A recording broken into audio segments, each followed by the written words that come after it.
Karan and Anava. Dear Supervisors, we, the Stanford Solidarity Network, are a coalition of hundreds of Stanford graduate student workers and postdoctoral fellows committed to improving our living and working conditions. We are here tonight to ask that the supervisors include in the conditions of approval the ask of affordable housing and childcare. We are here also tonight to stand with SEIU 2007, which represents campus service workers, because we, like them, are also workers who are essential to the operations of the university and are an integral part of the Santa Clara community. While we do different jobs and face different conditions, we are linked by our dire need for affordable housing and are concerned about the equity implications of Stanford's development plans, not only for us, but the community as a whole. We are here tonight as workers. Stanford is our employer, and for us, our landlord. We do not pay to go to school. Stanford pays us. This is not charity. We do the bulk of the research and teaching that has made Stanford one of the world's most prestigious research institutions, and Santa Clara one of the most prosperous counties in the nation. Thank you. Is it Karen?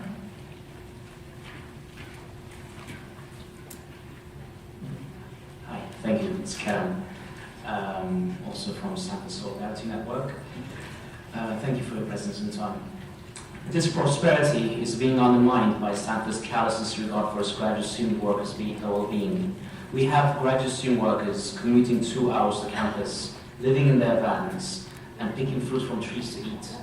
Stanford is trying to ram through a general use permit that will only exacerbate our precarity and decrease our diversity of Stanford and the broader community in the county. Given the high rent Stanford charges us and the lack of on-campus childcare, graduate student workers are already being forced to look for housing, childcare elsewhere in the county and across the bay, further increasing pressure on the housing market, childcare centers, and congested roads. This is bad for us, and even worse for the community of this county now we call home. What we are asking is simple and goes straight to the heart of the county's stated goals in this general plan. Stanford must set the rented charges to us to 30% of the wages it pays us, and provide decent and affordable childcare and housing. Thank you. And I believe the next speaker is Iran, and then Anava. My name is Iran Roman. I'm a PhD candidate at Stanford University. Stanford's family rent can take over 100% of a student's stipend, yet graduate student families are forced to live in unsanitary conditions. The attics in family units have not been cleaned in decades, making them the perfect environment for pests. My wife, son, and I, the two of them were here earlier today, live in one of those units. For 9 months, we had to live in a rat-infested apartment. Rat parasites were biting my 2-year-old son on a daily basis. They were living on my cupboard, and dead rat carcasses contaminated my front door and the patio where my son likes to play. This situation not only affected me, but also my neighbors and their children. All of this happened while we students have to pay $2,300 that sometimes is over 100% of what we get as a stipend. It took 9 months to Stanford to fix my specific situation, but today other families continue to live and deal with rats. So why can Stanford get away with this? It is because it controls our stipends and rents. We need your help. Thank you. Anava. I believe it's Bolar. Anava. Hi, I'm with SS Erbil, and I'm studying graduation. I'm a PhD candidate at Stanford. I speak on behalf of Stefania. I'm a single mother with a 5-year-old child, and we are required by Stanford to rent a 2-bed apartment. For me, there is no other less expensive alternatives. Consequently, my entire fellowship just covers the rent of the apartment. This year, my son started kindergarten. Since it's a public school, it only covers half a day.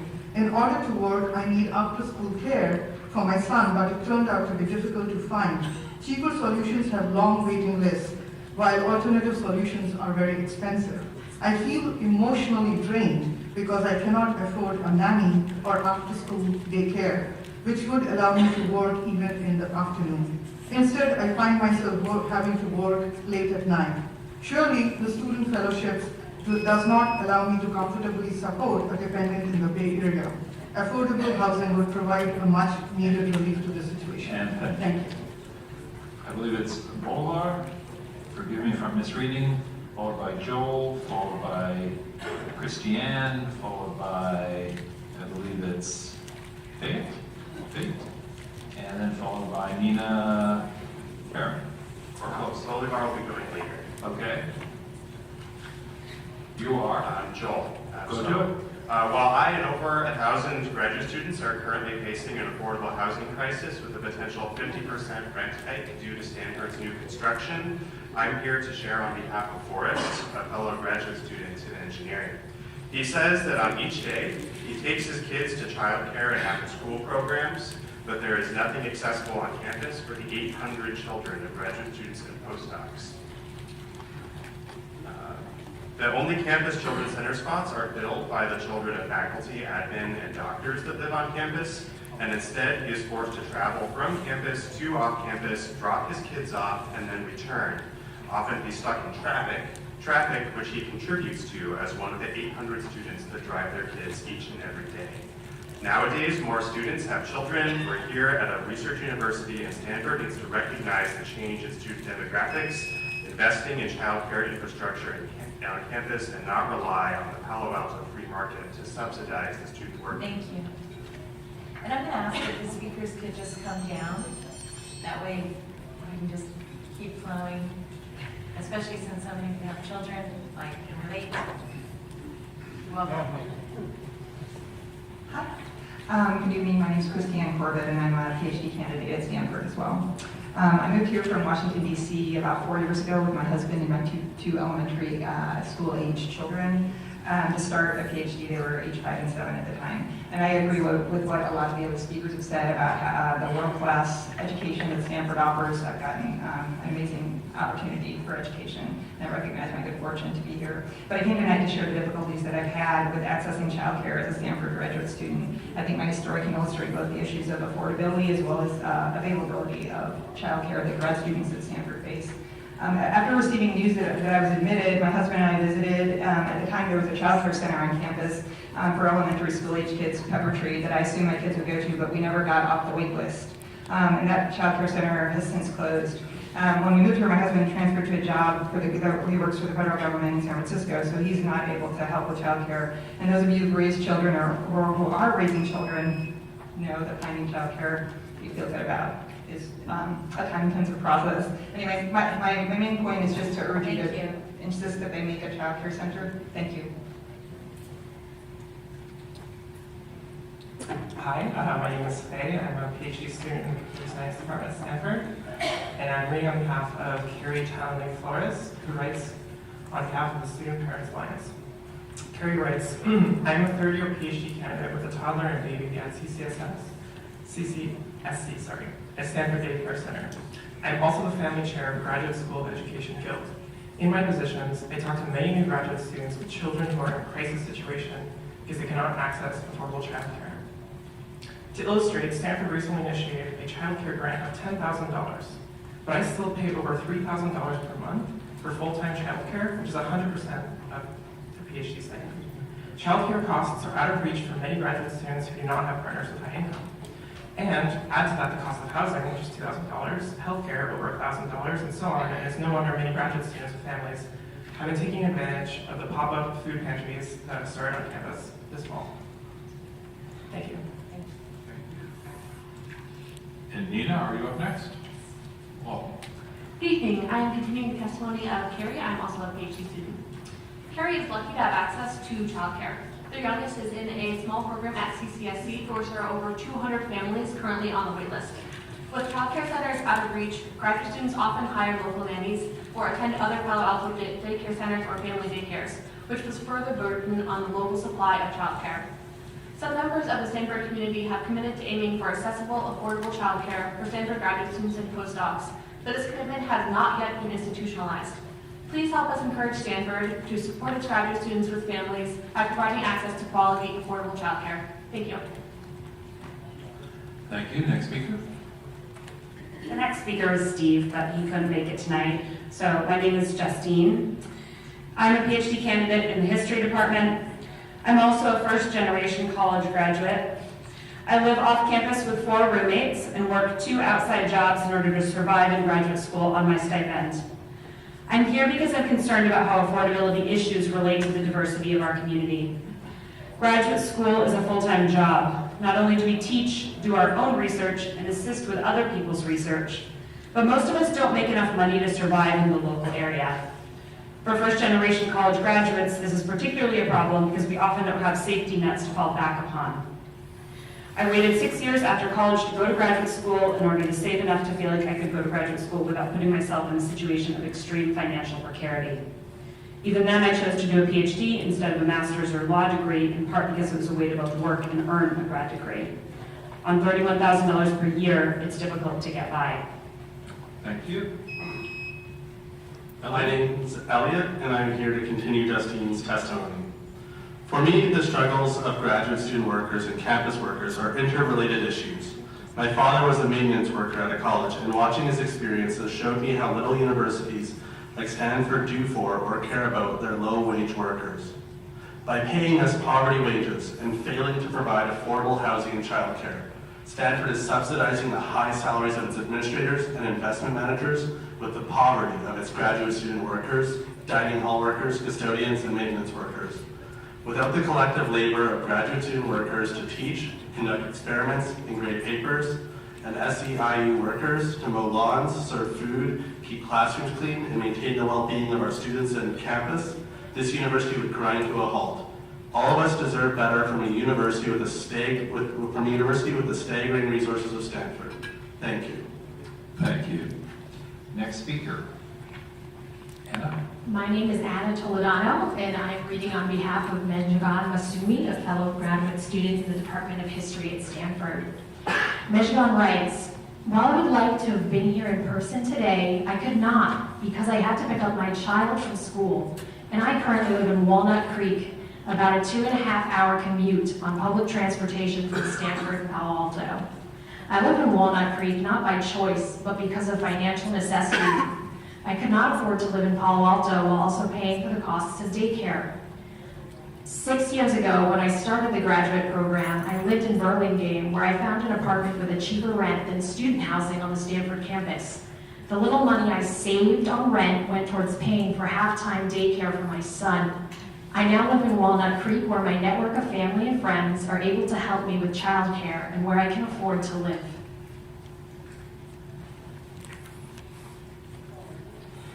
Hi, my name is Matthew Werber. I'm here to continue the testimony of Mejgan. As a graduate student with a family, I've had to overcome serious financial obstacles to make school an option for myself. The costs of living and childcare on our campus are well beyond the allotted graduate student stipend I receive each year. In fact, the only way I've been able to afford childcare and living costs is because my husband works for Kaiser Permanente. His benefits to Kaiser help us with the cost of healthcare, especially because our son has acute asthma.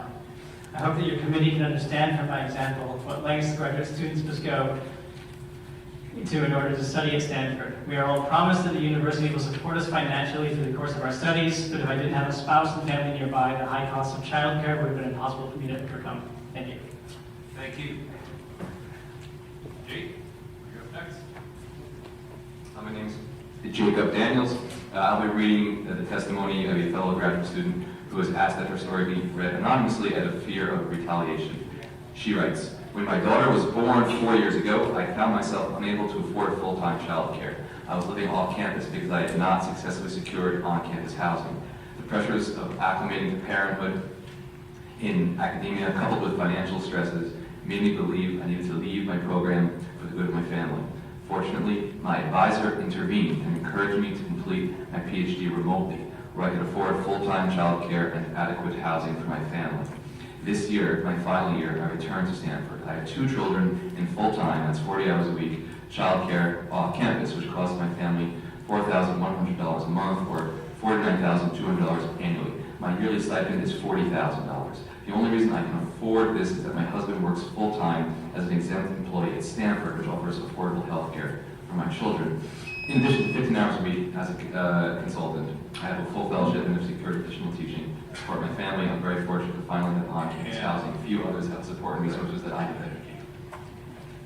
Next speaker. Thank you. I'm Em Forst, and today I'm speaking on behalf of Boulevard. My wife is a new master's student at Stanford. We arrived less than 2 months ago on student visas with our 2-year-old son. My son and I have F2 visas. My family cannot afford the childcare options that Stanford offers us. and my visa does not allow me to work. So I'm a full-time stay-at-home dad. However, I'm a professional photographer, and before coming to Stanford, I was formerly employed in my home country. I thought I could continue working and still be with my family, but we can't do that unless we have childcare. How is my wife supposed to attend classes and do research with a son to care for at home? As a nonprofit institution, why does Stanford make its childcare centers so unaffordable to graduate students? Thank you. Next speaker, thank you.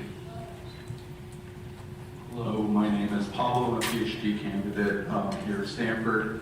As the county supervisors to finalize the conditions of approval for the Stanford General Use Permit, we urge the supervisors amend the COAs in order to address issues of childcare accessibility and housing affordability, very clearly a concern for graduate student workers. We remind the supervisors that both of these issues are matters of legal concern as per municipal service requirements for unincorporated areas and compliance with the county general plan, respectively. We also wish to point out that there are significant conditions pertaining to childcare and affordable graduate housing that the Planning Commission recommended but are missing from the current draft of COAs. The Planning Commission, after hearing various statements from the Stanford Solidarity Network last spring, came to the conclusion that our demands should be added to the original county draft COAs. We ask that the supervisors incorporate the Planning Commission's well-considered recommendations. Thank you.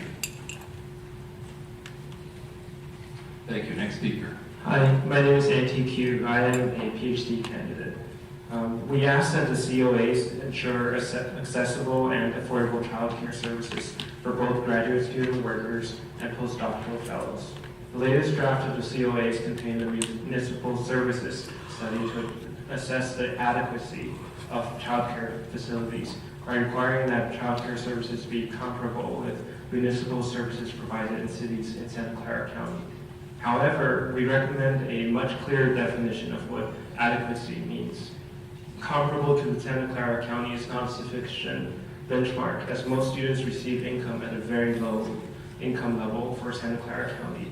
Comparable child care facilities to that in Santa Clara County would inevitably equate to unaffordable child care facilities for graduate student workers. Furthermore, there is no specific mention of graduate student workers and postdoctoral fellows in the latest draft of the COAs. Thank you very much. Next speaker. Hi, I'm Hannah McShay, and I'm a PhD student at Stanford. We ask that the supervisors incorporate, as the childcare needs of graduate student workers and postdoctoral fellows are systematically overlooked, we ask that the COAs explicitly mention these two groups in the municipal services study. To clarify the goals of the study, adequacy must be clearly defined to mean accessibility of childcare facilities in terms of location on campus relative to graduate students' place of work, sufficient space per facility and number of facilities, and very importantly, affordability for both graduate student workers and postdoctoral fellows. To ensure these goals, this study must collect data on how many graduate students and postdoctorates have children and whether they would put their children in affordable childcare if it were available. The review should include an accessibility assessment of existing on-campus childcare facilities that reviews the length of their current wait lists, their affordability to graduate students who do not have outside support from families or spouses. The data collected in the study should then inform the number of childcare spaces that Stanford constructs. Thank you. Thank you. Next speaker. It has also come to our attention that the timeline for the completion of the study has been extended from 18 months to 36 months. Childcare needs are an urgent matter, and we therefore recommend that this timeline from the municipal services study be brought back down to 18 months. It is also important to note that Stanford trails peer institutions in providing support for parenting students and postdoc families. Many universities, both public and private, offer on-campus childcare, subsidies for low-income families and single parents, adoption subsidies, as well as family resource centers to provide graduate students with support. Stanford University offers limited assistance in a number of areas. Across the board, whether dependent health care, child care expenses, or family housing rent, Stanford graduate student parents face significantly more financial burdens than their equivalents in peer institutions. Thank you. Thank you. Next speaker. My name is Jason Beckman. I'm a PhD candidate at Stanford. The conditions of approval overlook the crisis of housing affordability endemic on Stanford campus. Currently, only 15 to 20% of graduate housing qualifies as affordable when defined as within 30% of yearly income. Stanford's plans for future graduate housing will only exacerbate the situation. Graduate housing construction in the new Escondido Village graduate residences, EVGR projects, which is nearing completion, is projected to become some of the most expensive graduate housing on campus. The Stanford University administration has emphasized that affordability is a key concern and has created an affordability task force supposed to assess affordability concerns on campus. However, unless rents are lowered, which is unprecedented, the new EVGR housing will in fact raise the average cost of housing across all single graduate students, reducing the amount of affordable housing to 7 to 8% as a whole. Thank you. Thank you. Next speaker. Hi, my name is Grace Hawkins. I'm a Stanford PhD student. Regarding the GUP anticipated housing, while the current draft of the conditions of approval and Stanford's own application require 900 graduate beds, there was no designation that these units be made affordable to graduate student workers. In fact, in Stanford's GUP application, half of the 900 beds for graduate students will be at moderate income. Moderate income for Santa Clara County is between $66,000 and $105,000 a year. The median of graduate student income paid by Stanford is only about $35,000.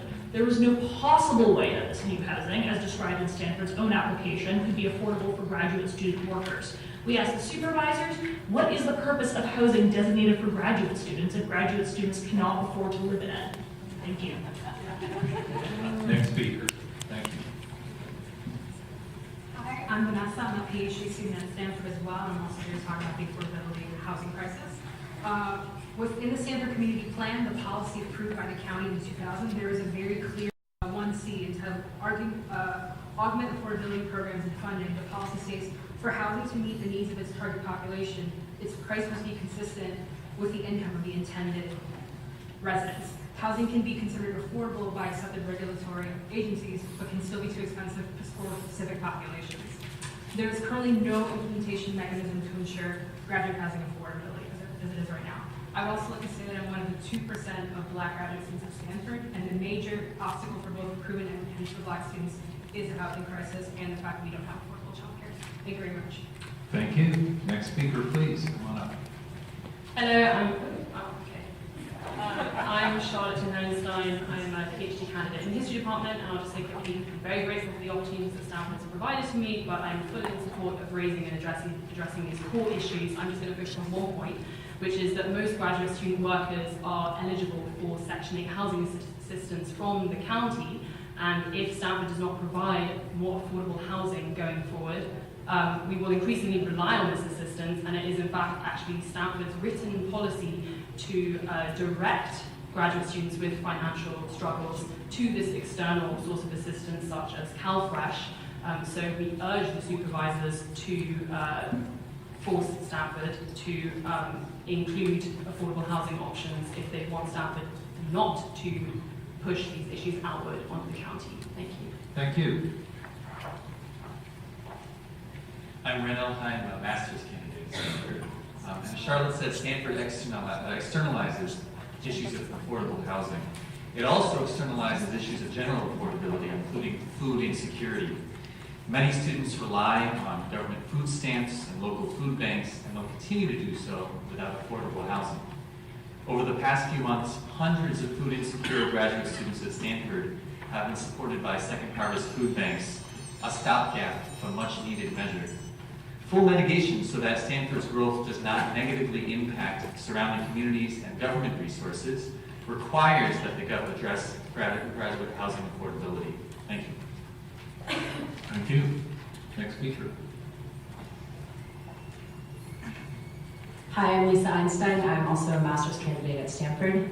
And a significant obstacle to ensuring affordable graduate housing is data. The data on the income we receive from Stanford is currently not public. Therefore, it's crucial that the county require a study, as was done for non-student Stanford workers, to ensure an accurate assessment of affordable housing needs of graduate student workers. Based on this data, the county should require that Stanford provide affordable housing for graduate student workers at the appropriate rent levels for graduate student workers' income levels, 30% of income. We recommend that the county incorporate this assessment of housing affordability to graduate student workers and clear stipulations for action based on this study's findings in the COAs under Section C, Part 4, entitled Additional Student Housing Requirements, or as a separate part under this section. Thank you. Thank you. And next speaker. Thank you. To end, we have a story from one more graduate student who was also asked to remain anonymous out of concern for retaliation. And her story exposes many of the challenges both graduate student workers and SEIU workers face just in surviving at this university. She writes, "Working towards my PhD is challenging. Living in my van on El Camino makes it that much more so. Each time I leave, I worry about leaving virtually everything I own behind. Each time I return, I worry that it's been broken into or that it's no longer there. I worry about tow notices, about the person 2 cars down who I saw peeing out of their window last night, about the cop who turned on their flashlights, pulled up next to me and stared when all I was doing was getting in. In the winter, too cold to breathe. In the summer, too warm to sleep. When I'm ill, sleeping on campus couches to be closer to a bathroom and water. I'd like a room that costs less than 30% of my net income for me and for everyone who makes Stanford's functioning possible. Help us. Thank you." Thank you. And I just want to check, forgive me, we have a lot of moving pieces here. I think we got a comment from, is it Helen Jarrett who spoke? Yes, nodding, okay. And also from someone named, was it Heron?